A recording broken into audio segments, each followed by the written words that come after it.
Narito tayo ngayon upang matunghayan ang napakainit, nagbabaga, talaga namang pinag-uusapan at latest na inaabangan ng lahat. Ang latest update sa buhay ni Ate Erika at ang gulong nangyayaring kasalukuyan sa pamilya nila.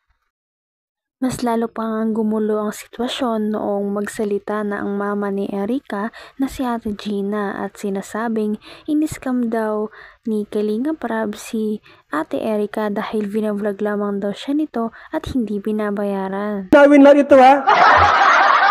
Gusto kitang kausap ng personal para linawin natin kung may sumbong ka, akong bahala sa'yo. Val Santos Matubang, kakampi mo. Sa lahat ng oras, sa lahat ng panahon. Basta, pag-uwi ko galing daet, maligo ka, ha? Magbihis, mag-usap tayo. Kasi, hindi pwedeng ganito, ha? Kaya bakit sinasabi po nila na wala pong naibigay na tulong itong si Kalinga Prab dito kay na samantalang sa part 1 pa lang po ay nakapagbigay na po itong si Kalinga Prab ng 5,000 pesos. At sa part 2 abay, malaki-laki! Ibig sabihin po, sa bawat vlog ni Kalinga Prab, bayad na pala kayo. Bayad na pala kayo sa bawat vlog.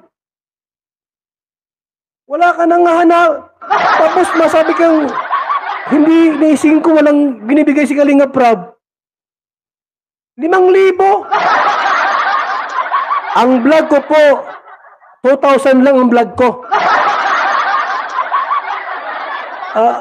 Ay, mag-usap tayo dyan. naman po ay nagbigay din po itong si Kalinga Prab ng 4,000 pesos. Ganun May 4,000 din po pa. sa part 3 at part 4 nga po. Pero yun nga po ang mga Kalingap sa part 3 at saka sa part 4. Ibig sabihin po mga kaibigan, mga Kalingap, kapag i-vlog ka ng isang vlogger at binayaran ka ng 5,000, 4,000, 3,000 o 1,000, bayad ka na.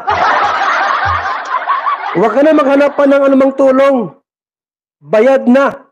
Or ay hindi po natin alam kung magkano po yung naiabot nga po nitong si Kalinga Prab dito kay E. Kasi nga po hindi po nabanggit ni Kalinga Prab kung magkano po yung naibigay niya na pera. Pero makikita po natin sa video mga Kalingap na nag-abot po ng tulong itong si Kalinga Prab dito kay E. Kaya bakit ngayon nag-iingay itong nanay ni E ngayon at sinasabi nga po sa interview nga po sa kanya ni Sir Salcedo na wala pong natatanggap ni piso dito kay Kalinga Prab.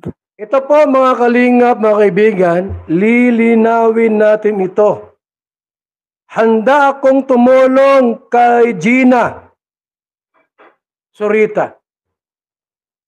Parang lumalabas na sinungaling pala si Ate Gina at ang kanyang anak na si Erika dahil binabayaran naman pala talaga siya ni Kalinga Prab dahil kita naman ito sa bawat vlog na binabayaran siya ng 5,000 o iba pa dahil meron naman talaga siyang natatanggap kaya naman marami na ang nagbabash sa kanya ngayon. Sa akin po at didipahan ko siya.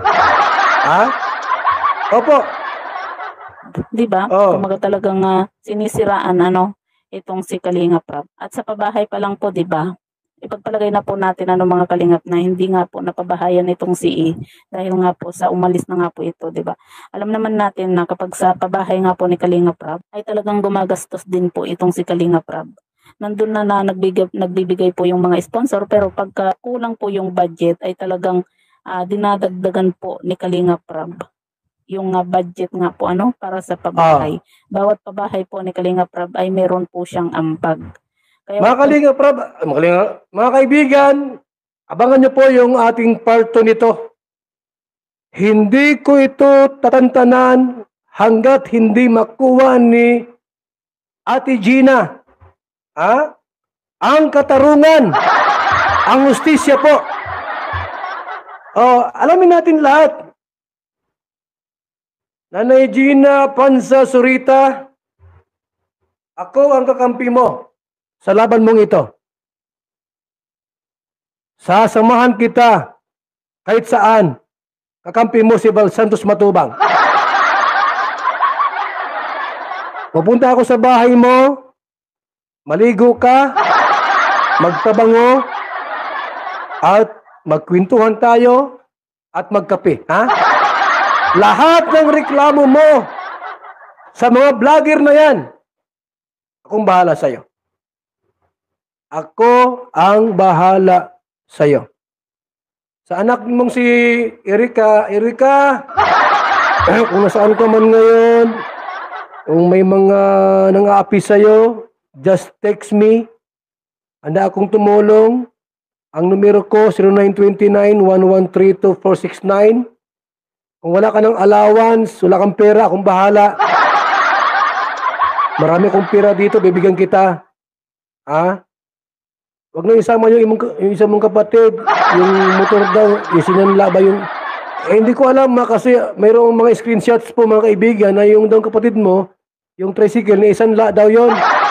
Hayaan mo na yun, basta tayo mag-usap dito. Erika, pasensya ka na doon sa vlogger. Na nang api sa'yo.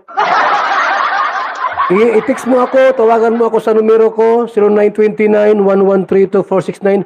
Handa. Grabe, at parang hindi pa talaga sapat ang gulo ng kanilang pamilya dahil dumagdag pa sila ng ilang tao na guguluhin din dahil nananahimik lamang si Kalingap Rab na tumutulong sa ibang tao at napasama pa siya dahil dito dahil sinasabihan pa siya na hindi daw nagbabayad ng tama sa kanyang mga binavlog. Sasamahan kita kahit saan. Kakampi mo si Val Santos Matubang. Pupunta ako sa bahay mo, maligo ka, magtabango, at magkwentuhan tayo, at magkape. Ha? Lahat ng reklamo mo sa mga vlogger na yan, akong bahala sa'yo. Ako ang bahala sa'yo. Sa anak mong si Erika, kung nasaan ka man ngayon, kung may mga nang-aapi sa'yo, just text me. Handa akong tumulong. Ang numero ko, 0929-1132469. Kung wala ka ng allowance, wala kang pera, akong bahala. Marami akong pera dito, bibigyan kita. Ha? Huwag na isama yung isa mong kapatid, yung motor daw, yung sinanla ba yung... hindi ko alam kasi mayroong mga screenshots po mga kaibigan na yung daw kapatid mo, yung tricycle, ni isanla daw yon. Hayaan mo na yun, basta tayo mag-usap dito. Erika, pasensya ka na doon sa vlogger. Na nang api sa'yo. I-text mo ako, tawagan mo ako sa numero ko, 0929-1132469. Handa kitang samahan sa laban mong ito. Tutulungan kita, anak. Yung nanay mo, akong bahala dyan. At anumang laban mayroon siyang ilalaban, handa akong kampihan. Nasa likod mo lang ako. Don't forget my name, Val Santos Matubang. Handang lumaban sa mga taong inaapi. Katulad ninyo. Punta ako dyan sa bahay ninyo. Ate Gina, nasaan ka man ngayon? Gina Panza Sorita. Pupunta ako sa iyo, ha? Maligo ka, magpabango, magbihis ng maganda at maging ako at parang naman magpa-selfie tayo, picture-picture. Salamat po sa nagbigay ng itong ating pong ngayong topic. Ako po'y naawa talaga dito po kay Gina Panza Sorita. Grabe talaga ang mga revelasyong nalaman natin sa video na ito. Ano na kaya ang mangyayari sa pamilya ni Ate Erika? At hanggang dito na lamang muna magtatapos ang ating napakainit, nagbabaga at pinakainaabangan na latest issue ni Ate Erika. At yan ay pagpapatuloy natin sa ating mga susunod na video. Hanggang sa muli, maraming salamat sa panonood. Bye!